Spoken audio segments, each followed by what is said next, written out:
Our seminar is about algorithms and the role they play in the technosphere and environment, which are called smart environments, and the role of data and how it is used to connect people, to intermediate between people. And basically there's two different perspectives that we're taking on that, and one is focused primarily on algorithms themselves and intermediation, and the other, as Stéphane noted, is on smartness. And so smartness, we're using that term to capture the ways in which a number of devices and places have been described as smart, so smart cities, smartphones, smart electrical grids, and we're interested in what exactly smartness is supposed to mean. Why are things called smart?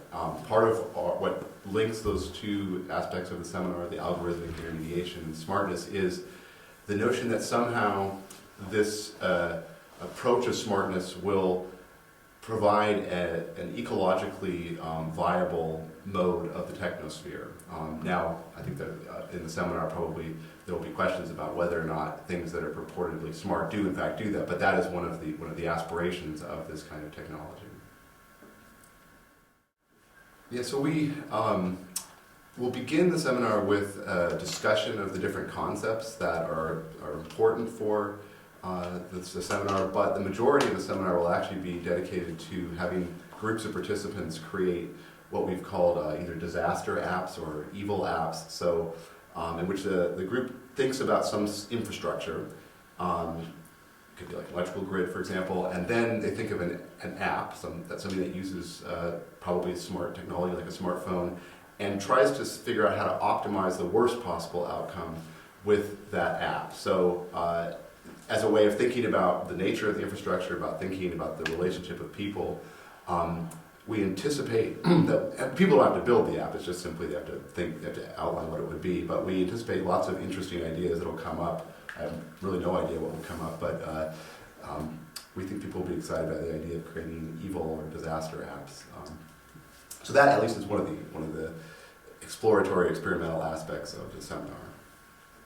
Yeah, one aspect of it is that it's actually hard when you make an app or all the transformations that are undergoing currently, if they're good or bad, what is their impact, and sometimes you would make something that is very useful, but it has also many externalities and a lot of negative externalities. So you might make something which is very good for now, but has bad externalities in the future, or conversely. So that's one aspect where actually thinking about that topic is not that easy. Of course, it's interesting to make it to look toward the bad side of it, because also it's funny and can be dynamic. I think another aspect we want to emphasize in that seminar is the connection between the issue of resources and the digital revolution. And in particular, the digital revolution is actually flattening our organizations into a horizontal layer. We can all connect one to another to our smartphones, and we can connect to a lot of services, people that we had no access to in the past. But this is at the same time making most of the verticality collapsing. They become useless actually, and so this is one of the issues that our societies are facing now, which is that a lot of our organizations are actually not anymore able to survive, but there is also no reason for them to survive. And these techniques have shown that they can support a new economy, and in particular the sharing economy, which of course answers resource questions. But if we look more deeply, then we can investigate the question of why is this horizontalization taking place, and maybe it could be seen as a feedback of the issue of resource that we're facing now, which the issue of resources is every day more important. It was not overpowering in the past. So if you think about petrol, 20 years ago we would say, well, do we have enough, or how long can we can we go with what we consume today? And that's about maybe a century. That was the evaluation that we had.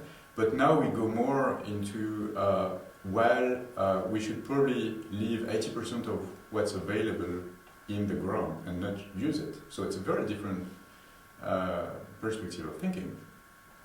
Now, in biology, when species are facing stress on resources, they can organize themselves in a more horizontal way and switch from asexual to sexual reproduction with more diversity.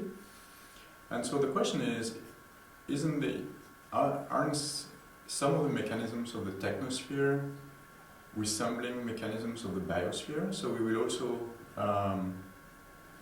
investigate that idea. And in the apps, we can develop, some of these apps could push further that idea. So I think most of the apps that will have very long-term beneficial effects will have disastrous effect at the beginning or for some part of the activity. So this balance and trade-off between things, this is what we want to investigate.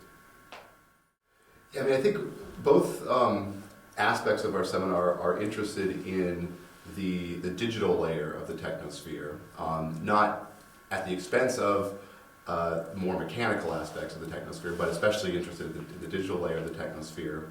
And then I think both sides, both the algorithmic intermediation side and the smartness side, are interested in thinking about the ways in which terms that or concepts we associate with biology then relate to the digital layer. So one of the things in our focus on smartness that we're interested in is the ways in which smartness technologies depend upon essentially a logic of population that comes out of evolutionary biology.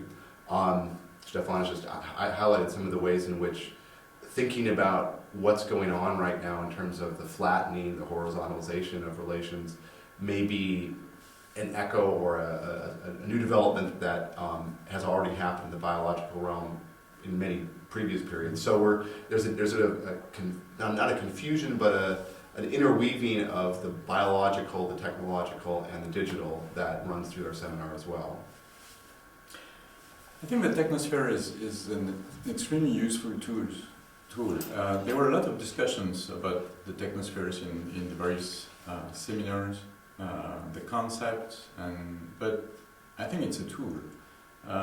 It's a way of getting a global view of a lot of phenomena